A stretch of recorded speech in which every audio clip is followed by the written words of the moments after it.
आता वास्तविक पाहतात रांगता आणि गोधने राखता हे चरित्र सांगायचं असतं, पण त्या बाबाचं चरित्रच असतोय ते तिकडून मथुरेकडून सुरुवात करावी लागते, वृंदावनात नेऊन तिकडे संपवावं लागतं. वास्तविक पाहता त्यांना अनेक ठिकाणी चरित्र केले, ते सगळं व्हायचं म्हटलं तर मग खूप लांब ठेवून जाईल, ते शक्यच नाही आपल्या शाळा, बरोबर ना. असं म्हटलं गेलं या पृथ्वीची पाठीवरती सर्वत्र जर अक्षर लिहित गेलो आपण, समुद्राची पाण्याची शाई जरी केली तरी ते शक्य होणार नाही. कीर्तनाच्या 2 तासामध्ये कसं शक्य होते. तो बालपणापासून राक्षसांना संपवत गेला पण संपवत जात असताना लीला करत गेला. त्या लीला अशा आहेत, राक्षसही संपवायचे आहेत, भक्तांनाही आनंद द्यायचा आहे. आणि भक्तांना आनंद देण्याच्या निमित्तानं चित्रासह लोण्याची चोरी केली. आता आपण अनेक कीर्तनकारांना सांगितलं आम्हाला देव चोरी करू लागला. आता वास्तविक पाहता शेवटी कर्म हे निंदनीय कर्म आहे. ज्याच्यात नाव आलं तर मोठ्यांना खाली बघावं लागते, बरोबर. पण चित्त चोरीले नंदाच्या, ते चित्त चोरलं, भक्तांनी आपल्याकडे आकर्षित व्हावं यासाठी भगवंतानं प्रयत्न केले. त्या सर्वांना आत्मसात केलं, आपल्या बरोबर घेतलं. आणि आपल्या बरोबर घेत असताना कुठलंही कार्य तुम्हाला जर सक्षम आणि भक्कम करायचं असेल ना तर टोळी तयार करावी लागते, मंडळ स्थापन करावं लागतं. मंडळ गावामध्ये परमार्थ जिवंत ठेवायचा असेल तर भजनी मंडळ सक्षम पाहिजे. गावामध्ये उत्तम प्रकारे जर विकास साधायचा असेल ना राजकीय मंडळी सुद्धा सक्षम असली पाहिजे. गावाचं संरक्षण उत्तमरित्या करायचं असेल ना गावामध्ये व्यायामानं शरीर सुदृढ बनवणारे मुलांचं सुद्धा एक मंडळ असलं पाहिजे. सामाजिक कार्य असेल, कुठल्याही क्षेत्रातलं कार्य असेल, उत्तम बनवायचं असेल ना तर त्या ठिकाणी तुम्हाला मंडळ तयार करावं. तर भगवंतानं सुद्धा आपल्या कालखंडामध्ये एक मंडळ तयार केलं. सगळे मित्रमंडळी एकत्र केले, एकत्र करून बैठक बसवली. सर्वांना म्हटलं हे बघा बाबांनो, तुमच्याकडे पाहिल्यानंतर असं वाटतंय तुमच्या घरी पिकणारं सगळं जामखेडला विकायला जातंय, बरोबर ना. तुमच्या घरी पिकणारं सगळं तिकडं मथुरेत जातंय, तुम्हाला काहीच मिळत नाही. तुमच्या शरीराकडे पाहिलं असं वाटतं आपण सामंत असून सुद्धा कुणाच्या बरोबरी करू शकत नाही, कुणाबरोबर टक्कर घेऊ शकत नाही. मग एक काम करता का, याला तरी यारे लागे ओके माझ्या मागे मागे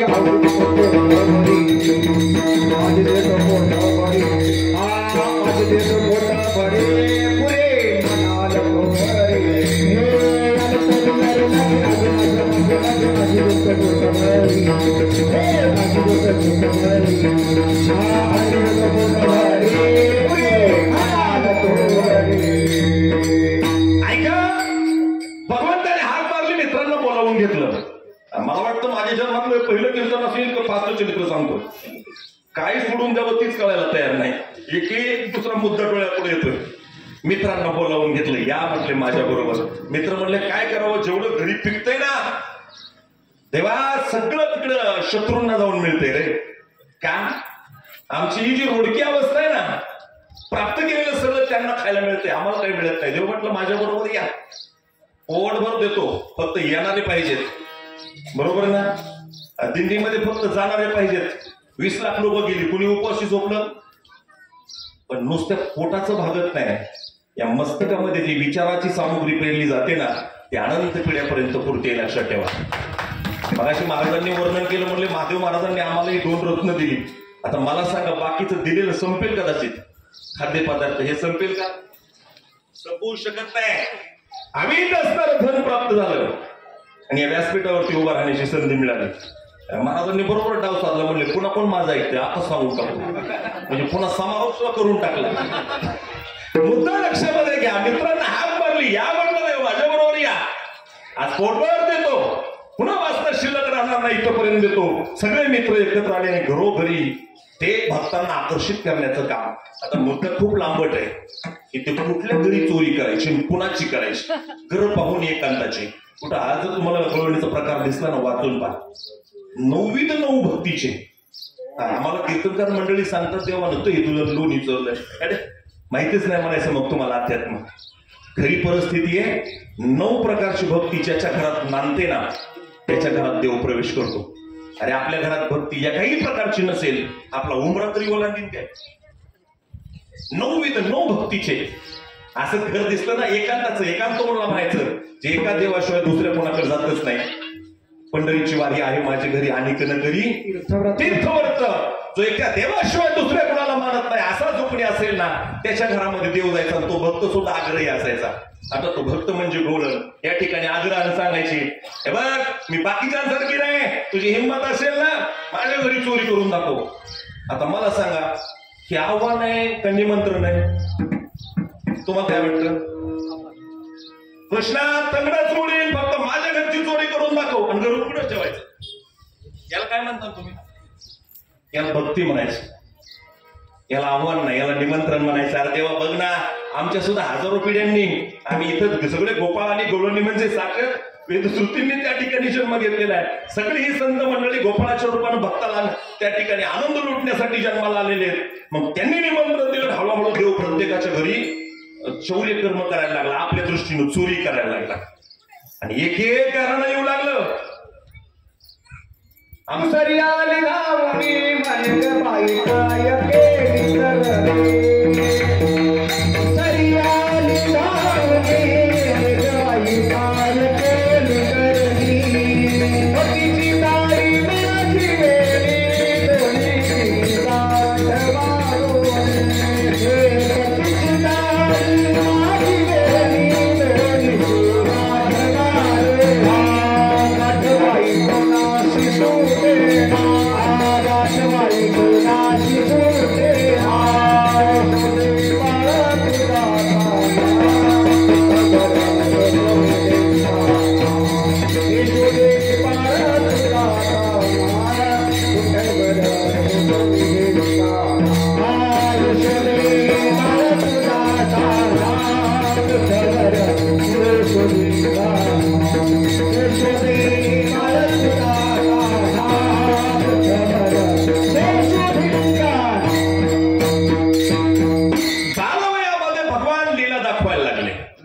एकीनं तक्रार केली आई अगं काय सांगू तुला तुझ्या पोराचे गुण तो काय काय करतोय म्हणून सांगू. रात्री झोपेमध्ये असताना आमच्या दाढीबेनीची गाठच काय उलटी मारतो. बरं गाठही अशी मारतो जी कापली जात नाही तुटली जात नाही जळली जात नाही सुटली जात नाही. इतकी दुर्दशा तुझ्या पोरानं करावी. आता वास्तविक पाहता याचं शास्त्रातून वेगळं आहे. कोणत्या गाठी त्या गाठी समजल्या पाहिजेत. आम्हाला गाठच समजत नाही म्हणून सोडायची कळत नाही. बंधनापासून उकलेल्या गाठी ती बंधनं अनेक आहेत जीवनामध्ये सुटत नाहीत आणि तुटत नाहीत जळत पण नाहीत. त्या भगवंतानं मारलेली गाठ आहेत सुटत नाही. तेव्हा आम्हाला खूप त्रास याच्यामुळे होतोय. तू त्याची आई असता तुझी जबाबदारी आहे. सांग यशोद्या काय करावं आम्ही. तू कुठपर्यंत हा धिंगाणा आम्ही सहन करायचा आहे. काहीतरी आवर घाल तुझ्या लेकराला. आवर नाही आला आवरी आवरी फुल काना आवरी आवरी फुल काना काना काना नाशियेच्या आमुचा नाशियेच्या आमुचा आवरी आवरी फुल काना आवरी आवरी फुल काना काना काना नाशियेच्या आमुचा नाशियेच्या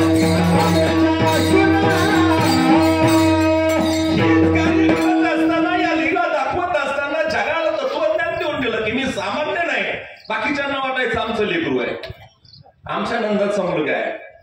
पण चरित्राने लीला इतक्या महान केल्या की ते सांगत असताना 2 तास कधी निघून जातील समजणार नाही. अनेकांनी कारणं दिली. आवर याला आवर आवर आमच्या पुढच्या पिढीला त्रास होतोय. नाशी आले आमच्या असून आवर याला कुठंतरी थांबव. अनेक तक्रारी येऊन दिल्या अनेक तक्रारी येऊन दिल्या अनेक तक्रारी येऊन दिल्या आणि एक वेळेस साईबापांना कठोर मन करावं लागतं. एक दिवस निर्णयच घेतला इथं राहू नको. उद्या जाई राणा उद्या जाई राणा घेरी बेधना सगळे घेरी बेधना घेरी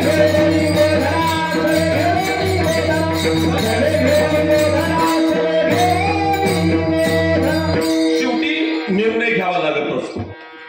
आपण सुद्धा शेवटी निर्णय घ्यायचा होता. 2.5 तास होऊन गेले. शेवटी निर्णय घ्यावाच लागत असतो. आईने निर्णय घेतला बाळा ऐक उद्या आता तू गावात थांबू नको, तू काही गावात राहायच्या लायकीचा नाही. याचा शास्त्रार्थ जरा वेगळा आहे.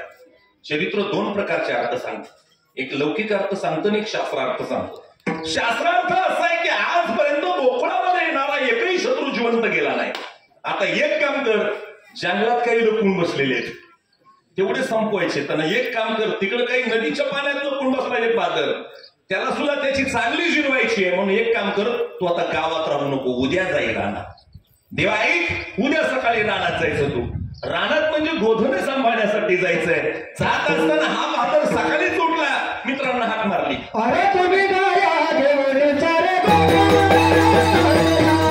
अरे तुम्ही गाया घेऊन सारे अरे तुम्ही गाया घेऊन सारे अरे तुम्ही गाया घेऊन सारे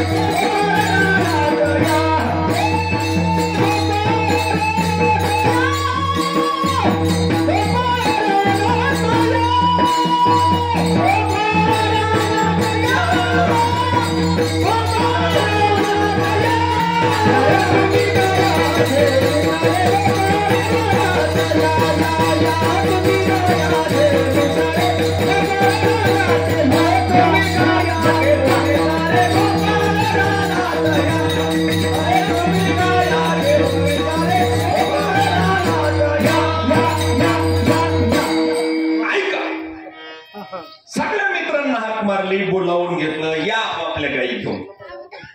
आता याच्यामध्ये खूप मोठा एक शब्द येतो की नंदराजाकडे 9 लक्ष गायी होत्या. तुम्हाला माहिती म्हणून सांगतो, त्या काळात सगळ्या गोकुळात सुद्धा 9 लाख नव्हत्या. पण आपण काही गोष्टीकडे लक्ष देत नाही म्हणून लक्ष संख्या कळत नाही. ज्याच्याकडे 9 भक्ती गायी रूपानं त्याच्या घरी शेवा देतात ना, त्याचं नाव नंद. आणि त्याच्या पोटी ज्याच्या घरी 9 भक्ती 9 गायीच्या रूपानं नांदतात ना, त्याच्याच घरी देव जन्माला येतो. 9 लक्ष कोणत्या होत्या, तर त्या 9 भक्तीवर लक्ष असणाऱ्या गायी. भगवान ज्या घरात जन्माला आल्या त्यांच्याकडे होते. मित्रांना हाक मारली, आपापल्या गायी घेतल्या, जंगलात गेले. गायी घेऊन जंगलात जाणं हे कर्म होतं, पण याच्या पाठीमागचा उद्देश वेगळा होता. जंगलातील सगळी भीती संपवायची होती, सगळ्या राक्षसांचा वध करायचा होता. तिथं जात असताना जेवढी संकट येतील ती संकट संपवायची होती. का? कारण ते संकट संपल्याशिवाय परित्राणाय साधूंना, साधूंना जो त्रास होतोय तो संपत नाही. म्हणून त्या ठिकाणी पोहोचले, गायी चरण्यासाठी सोडल्या. मग दुसरं कामच नव्हतं म्हणून खेळ सुरू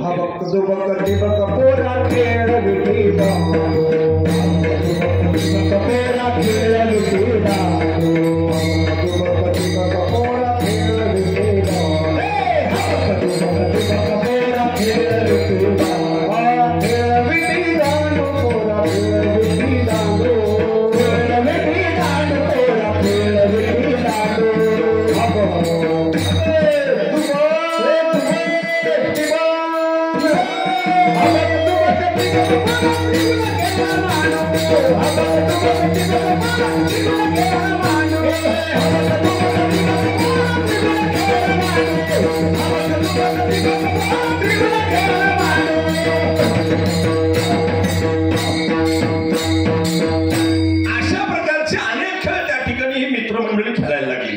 सगळे गोपाळ म्हणजेच ते वैकुंठामध्ये निवांत नांदणारे संत महात्मे होते. ते देवाबरोबर अवतरणासाठी आले होते. तो भक्तीचा आनंद घेत होते. मग विटीदांडू खेळ खेळले, हमामा खेळले, हुमरी खेळले, हुतुतू म्हणजे कबड्डीचा खेळ खेळले.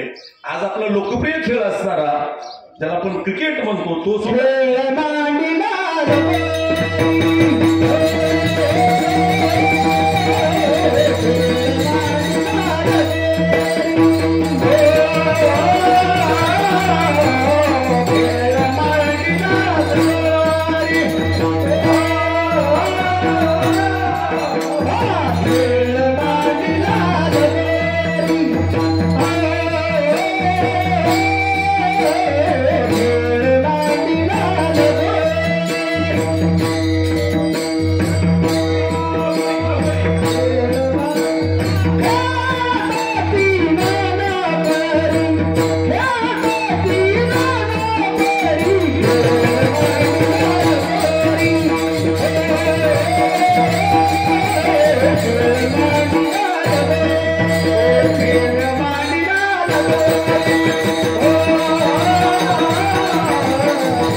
ऐका, खेळ खेळण्यासाठी मित्र तरबेज लागतात आणि खेळाचं कीर्तन म्हणजे काल्याचं कीर्तन करण्यासाठी गायक तरबेज लागतात. आणि असे चांगले गायक सापडले ना, कीर्तन लवकर संपत नाही. कुठलंही कीर्तन जर तुम्हाला व्यवस्थित करायचं असेल तर गायकांशिवाय पर्याय नाही. एखाद्या दिवशी गायक नसताना कीर्तन करून बघा, मग कळत. आणि म्हणून अनेक वेगवेगळ्या प्रकारचे खेळ महाराजांनी लगोरीचं प्रमाण दिलं. आपली मुलं आता लगोरी खेळतात, बरोबर ना? खेळतात का रे कोण तुम्ही? फक्त लगोरी म्हणत नाहीत, हे सगळे लंगूरचे म्हणतात त्याला, बरोबर ना? होय, सगळे तोंडाकडे बघतात. कसला असतो कोण असतो? लोकप्रिय खेळ असणारा क्रिकेट त्या काळामध्ये खेळला जायचा. फक्त नाव असायचं चेंडू फळी, बरोबर होतं. एक चेंडू दुसरी फळी म्हणजे बॅट. त्या काळामध्ये खेळला जायचा. मला फक्त मुद्दा सांगायचा आहे, तोच चेंडू उडाला होता आणि तिकडे गेलता आणि त्याचा काटा निघला. कळलं? विठ्ठल विठ्ठल.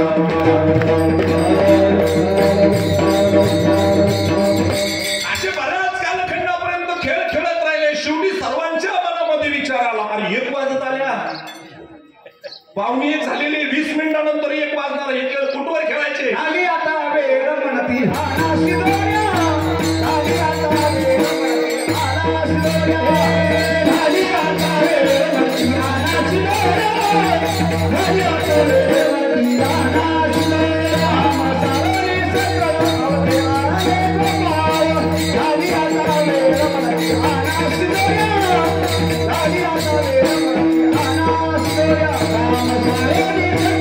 आले आले गोपाळ, आली आता वेळ म्हणती हाना शिदोऱ्या, आली आता वेळ म्हणती हाना शिदोऱ्या. मुद्दा लक्षात घ्या. वेळ झाली आता शिदोऱ्या आणा. झाली आता वेळ म्हणती आणा शिदोऱ्या. शिदोरी कोणती? तर आपल्याला असं वाटतं शिदोरी म्हणजे भाकरी. नाही. जर काल्याचा प्रसाद तुम्हाला मिळवायचा असेल तर शिदोरी म्हणजे अनेक जन्मामध्ये केलेल्या उत्तम कर्माची शिदोरी. ती पुण्य आहे. आणि ती जर आपल्याकडे असेल तर देवाच्या हातानं काला प्राप्त होतो. म्हणून त्या शिदोरी आणायच्या. कोणत्या? अनेक जन्मामध्ये ते प्रमाण मागाशी येऊन गेलं. तीळ तीळ तीळ साचलेल्या पुण्याईचा भाग, ती खरी शिदोरी. ती शिदोरी आणायची आणि मग सगळ्यांची पुण्याई एकत्र करायची आणि मग खऱ्या अर्थानं तो काला आहे. पण तो वैकुंठामध्ये दुर्लभ असणारा काला पृथ्वी तलावरच्या संत महात्म्यांनी आणला. आता आपल्याला फक्त मुद्दा आहे, संतांचं भजन घ्यायचंय आणि लगेच वर तिथं बांधून ठेवलंय, काळजीच नाही.